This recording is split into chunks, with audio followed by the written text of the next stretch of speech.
Movie के start होते ही हम दो साइंटिस्ट को देखते हैं जो दोनों हस्बैंड वाइफ थे, जिनमें हस्बैंड का नाम क्लाइव और उसकी वाइफ का नाम एल्सा था। और ये दोनों असल में जेनेटिक साइंटिस्ट थे, यानी ऐसे साइंटिस्ट जो अपने एक्सपेरिमेंट्स के जरिए नई नई क्रिएचर्स और एनिमल्स बनाए, यानी दो एनिमल्स या फिर क्रिएचर्स की डीएनए को मिक्स करके एक नया एनिमल्स और क्रिएचर बनाए। दोनों एक मेडिसिन बनाने वाली कंपनी के लिए काम करते थे और इस कंपनी का नाम नर्ड था, NERD नर्ड। और क्लाइव और एल्सा इस कंपनी के लिए ये काम करते थे कि पहले तो ये दो एनिमल्स के डीएनए को मिक्स करते थे जिससे एक नया एनिमल बनता है, और फिर उस एनिमल की प्रोटीन से मुख्तलिफ किस्म की बीमारियों की मेडिसिन बनाए। रिसेंटली इन लोगों ने एक नई किस्म का एनिमल भी बनाया था जो कि एक मेल था और दिखने में बिल्कुल डिफरेंट था, और सेम ऐसा ही एनिमल ये पहले भी बना चुके हैं जो कि फीमेल थी।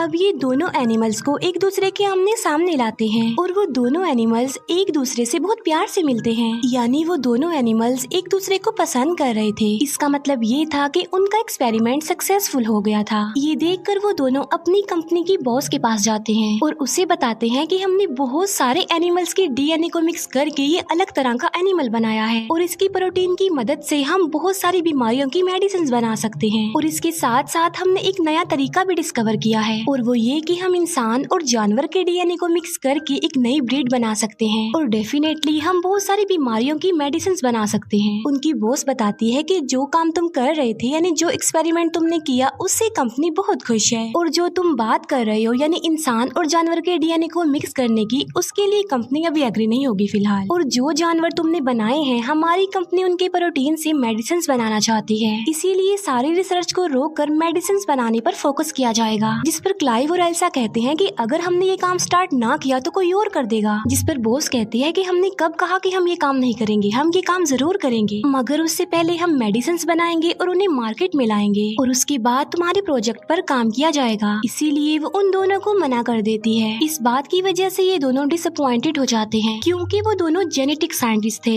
जो किसी कंपनी के लिए जानवरों की प्रोटीन से मेडिसिन बनाने का काम नहीं कर सकते थे। इसीलिए वो डिसाइड करते हैं कि हम सीक्रेटली ही अपनी इस रिसर्च को आगे बढ़ाएंगे। इसीलिए ये अपना काम स्टार्ट कर देते हैं, लेकिन इस काम को आगे बढ़ाने के लिए उन्हें इंसान का डीएनए चाहिए था। इसीलिए एल्सा क्लाइव को किसी का एक डीएनए ला कर देती है। क्लाइव पूछता है कि ये किसका डीएनए है, जिस पर एल्सा कहती है कि ये किसी अननोन पर्सन का डीएनए है, और ये फिर इंसान के डीएनए और उन एनिमल्स के डीएनए जिन्हें इन्होंने बनाया था उन पर एक्सपेरिमेंट्स करते हैं। ये लोग बहुत हार्ड वर्किंग करते हैं, लेकिन इन्हें सक्सेस हासिल नहीं होती और इस बात की वजह से वो काफी अपसेट हो जाते हैं। एक दिन एल्सा एक और डीएनए लेकर आती है और बताती है कि ये सबसे बेस्ट डीएनए है और इसीलिए अब हम अपना एक्सपेरिमेंट इस वाले डीएनए पर करेंगे। और ये फिर उस डीएनए और एनिमल के डीएनए पर एक्सपेरिमेंट करते हैं और कड़ी मेहनत के बाद इनका एक्सपेरिमेंट सक्सेसफुल होता नजर आ रहा था, यानी एनिमल का डीएनए और इंसान का डीएनए आपस में मिल रहा था। और अब इन लोगों के पास एक यूनिक किस्म का डीएनए था जो इंसान और जानवर के डीएनए से मिलकर बना था। अब क्योंकि ये इलीगल था, इसीलिए क्लाइव इस रिसर्च को आगे बढ़ाना नहीं चाहता था, लेकिन एल्सा ऐसा नहीं चाहती थी, वो इस रिसर्च को आगे बढ़ाना चाहती थी। इसीलिए वो उस डीएनए को लेकर एक मशीन रूम में चली जाती है। उस रूम में एक ऐसी मशीन थी जिसमें डीएनए डालने से एनिमल्स और क्रिएचर्स पैदा होना शुरू हो जाते थे, यानी कोई भी जानवर उस मशीन के अंदर इंक्रीज होता रहता था। फिर एल्सा उस मशीन के अंदर उस डीएनए को डाल देती है। क्लाइव एल्सा को कहता है कि ये कोई अच्छा काम नहीं कर रहे हम, किसी को बनाना और फिर उसे मार डालना। एल्सा कहती है कि इतने सारे लोग इस दुनिया में रोजाना मरते हैं और हो सकता है कि हमारे इस एक्सपेरिमेंट से इतने सारे लोगों की जान बच जाए। इसीलिए क्लाइव एल्सा की बात मान लेता है, इसीलिए वो अपने काम को स्टार्ट कर देते हैं। मगर हैरान कर देने वाली बात तो ये है कि जिस बच्चे ने मशीन में आहिस्ता आहिस्ता बढ़ना था, वो तेजी से बढ़ता जा रहा था।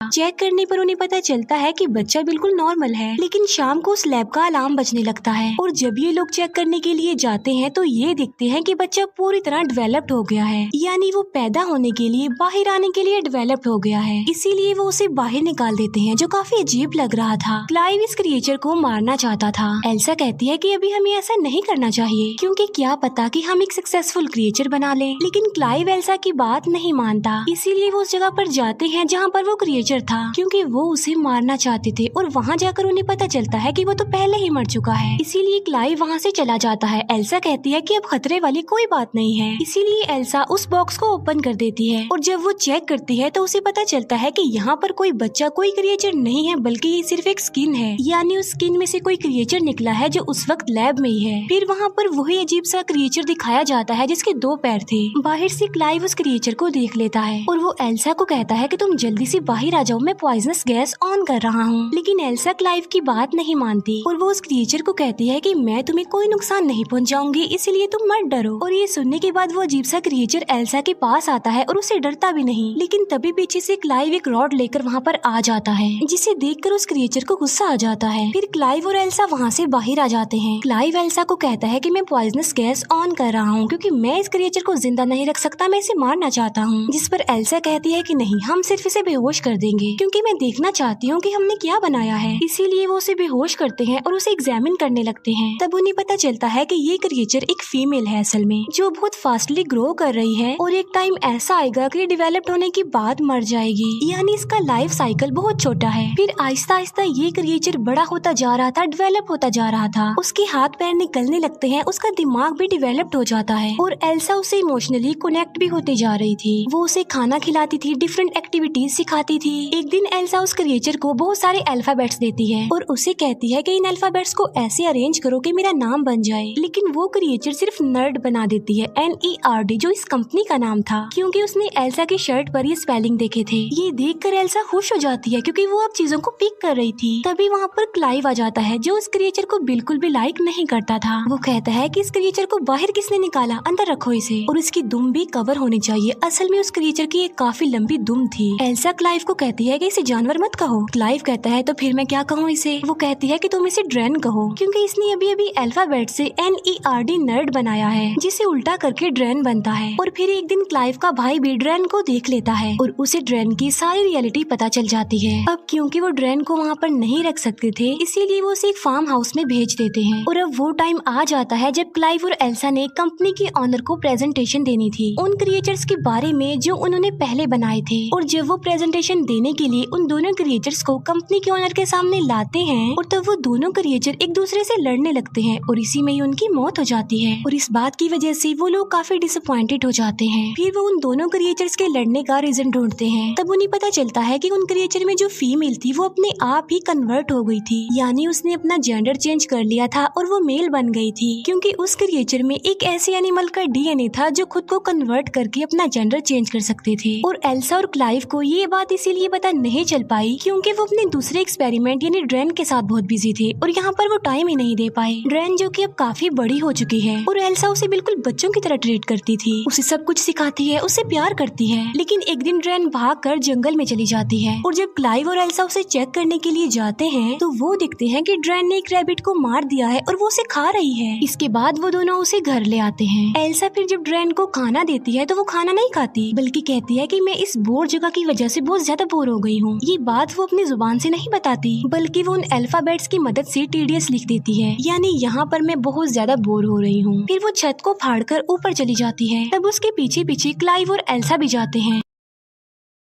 वो देखते हैं कि ड्रेन की तो विंग्स निकल आए हैं और वो अभी बस उड़ने ही वाली होती है कि क्लाइव उसे कहता है कि रुको, हम तुमसे प्यार करते हैं, हमें तुम्हारी जरूरत है, हम तुम्हें अपने पास रखेंगे। ये सुनकर ड्रेन की विंग्स वापस उसकी बॉडी में चले जाते हैं। ड्रेन का दिमाग अब काफी तेज हो गया था, वो चीजों को अंडरस्टैंड करने लगी थी, अच्छे बुरे को समझने लगी थी। एक दिन ड्रेन को एक बिल्ली मिलती है लेकिन एल्सा उससे वो बिल्ली छीन लेती है क्योंकि एल्सा को डर था कि ड्रेन कहीं उस बिल्ली को भी न मार दे। फिर आहिस्ता आहिस्ता हम हैरत में डाल देने वाली एक चीज देखते हैं और वो ये कि ड्रेन को क्लाइव अच्छा लग रहा था, जिससे क्लाइव को पता चल जाता है कि ड्रेन के अंदर जो इंसान का DNA उन्होंने डाला था वो किसी और का नहीं था बल्कि वो खुद एल्सा का ही था। इस बात से क्लाइव एल्सा से नाराज होता है। वो उसे कहता है कि तुमने अच्छा नहीं किया, तुम्हें ऐसा नहीं करना चाहिए था। आहिस्ता आहिस्ता एल्सा का प्यार ड्रेन के लिए खत्म होता जा रहा था, इसीलिए एल्सा वो बिल्ली ड्रेन को दे देती है। ड्रेन की दुम नोकदार थी, इसीलिए ड्रेन अपनी नोकदार पूंछ को उस बिल्ली के गले में चुभा कर उसे मार डालती है। ये देखकर एल्सा को बहुत गुस्सा आता है और वो ड्रेन को स्लैप कर देती है। थप्पड़ लगने की वजह से ड्रेन एल्सा के ऊपर आकर खड़ी हो जाती है और वो एल्सा के गले में लगी एक चाबी को निकालती है और दरवाजा खोलकर वहाँ से चली जाती है। ड्रेन के अलग अलग फेसेस उन लोगों के सामने आ रहे थे। फिर हम देखते हैं कि एल्सा वो प्रोटीन बनाने में कामयाब हो चुकी थी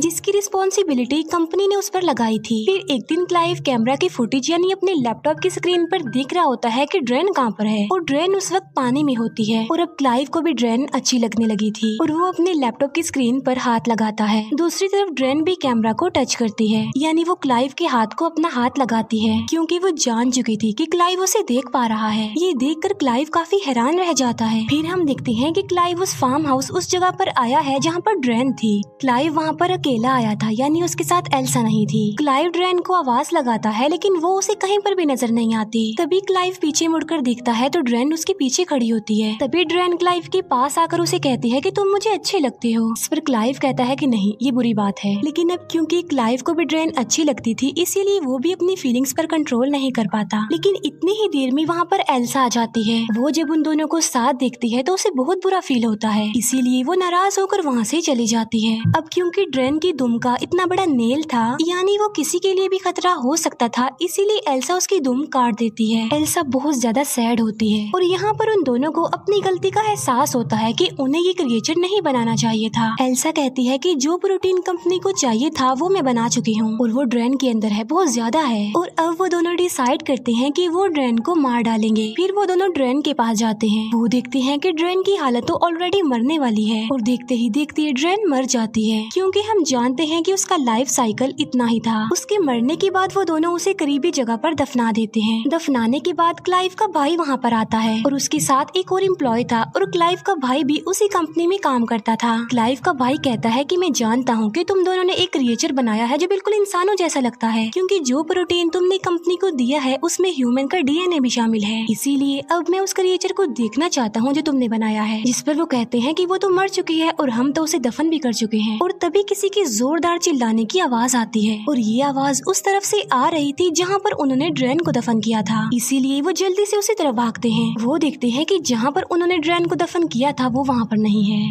बल्कि वो ऊपर छत पर खड़ी हुई थी यानी वो दोबारा जिंदा हो गई थी और इस बार वो पावरफुल होने के साथ साथ खतरनाक भी लग रही थी और उसकी विंग्स भी बाहर आ गई हैं और उसकी दुम भी रीजनरेट हो गई है क्योंकि वो तो काट दी थी एल्सा ने। और तभी ड्रेन उन लोगों पर अटैक कर देती है और वो क्लाइव के भाई और जो उसके साथ एम्प्लॉय आया था उन दोनों को मार डालती है और इसी क्लैश के दौरान क्लाइव बेहोश हो जाता है। इसके बाद ड्रेन एल्सा के पास आती है और उसे पकड़ लेती है। यहाँ पर हम ये जान पाते हैं कि असल में ड्रेन ने भी अपना जेंडर चेंज कर लिया था क्योंकि उसके अंदर उस एनिमल का डीएनए था जो खुद को कन्वर्ट कर सकते थे, अपना जेंडर चेंज कर सकते थे और अब वो मेल बन गई इसीलिए वो एल्सा के पास आ गई। लेकिन तभी पीछे से क्लाइव आकर लकड़ी के एक टुकड़े को ड्रेन के अंदर घुसा देता है जिससे ड्रेन इंजर्ड हो जाता है इसीलिए वो एल्सा को छोड़ देता है। लेकिन बाद में वो अपनी उस लकड़ी को निकाल कर क्लाइव पर अटैक कर देती है। तभी एल्सा एक पत्थर उठाकर ड्रेन को मारती है। इसके बाद एल्सा उसे दोबारा पत्थर से मारने लगती है लेकिन अचानक वो रुक जाती है और कुछ सोचने लग जाती है क्योंकि हमने इसे अपने हाथों से बनाया था और अब इन्हीं हाथों से हम इसे मार रहे हैं। एल्सा ये भी सोचती है कि इसके अंदर तो मेरा डीएनए भी है। लेकिन इसी दौरान ड्रेन मौके का फायदा उठाकर क्लाइव को अपनी दुम से मार डालती है। एल्सा फिर से उसी पत्थर से ड्रेन को मारती है और अब फाइनली ड्रेन की मौत हो जाती है। इसके बाद हमें एल्सा और उनकी बॉस दिखाई जाती है। हम देखते हैं कि एल्सा को बेबी होने वाला है और वो बेबी होता है ड्रेन का क्योंकि उसने अपना जेंडर चेंज कर लिया था। इसीलिए एल्सा की बॉस उसे बताती है कि जो प्रोटीन तुम लोगों ने हमें दिया था उससे कंपनी को बहुत ज्यादा बेनिफिट हुआ और अब कंपनी इस रिसर्च को आगे बढ़ाना चाहती है और जो एल्सा का होने वाला बच्चा था इस रिसर्च को उसके जरिए ही आगे बढ़ाया जा सकता था। अब क्योंकि एल्सा ने अपनी जिंदगी पर रिस्क लेकर अपने हस्बैंड को खोकर इस कंपनी के लिए बहुत मेहनत की थी इसीलिए कंपनी एल्सा को काफी ज्यादा अमाउंट देती है। अब क्योंकि एल्सा एक जेनेटिक साइंटिस्ट थी इसीलिए ना चाहते हुए भी वो इस रिसर्च को आगे बढ़ाना चाहती थी। और इसी के साथ ही इस मूवी का यहीं पर द एंड हो जाता है। Thank you for watching.